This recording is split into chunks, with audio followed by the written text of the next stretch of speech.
A magazine is made with large sheets of paper, which are stapled in the middle and then folded to make each page half the size of the original sheets. For example, back cover, front cover. The front cover looks like this. Each sheet is printed on both sides. Every page is numbered except for the front and back covers. This information relates to questions 86 to 89. 89. If the magazine page numbers 37 and 38 share the same side of a large sheet, how many sheets are used to make the magazine? If we have these two page numbers sharing the same piece of paper, it must mean that we've reached the middle point of the magazine and therefore all of the pieces of paper which have been used.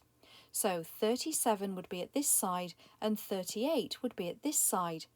Of course, underneath at the back we would have page 36.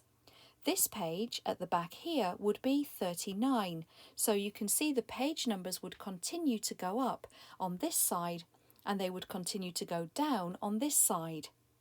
On this side we would see all the page numbers from 1 to 37, meaning there would be 37 of those numbers altogether. So because each of these numbers would share a page with each of these numbers, there must be a further 37 numbers on this side as well. That means 74 numbers in total. Of course, two of those numbers would only take up one side of one piece of paper.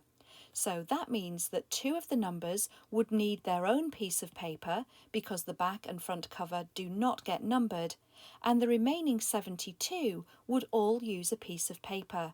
We divide by 4 to find out how many pieces, because of course there are 4 numbers on each piece. A number at the front here, and a number at the back here and here. 72 divided by 4 is 18, so there are 18 large sheets of paper which each show 4 numbers in total, and then an additional piece of paper which only has 2 numbers on it but forms the back and front cover of the magazine. In total then, we have 19 large sheets of paper.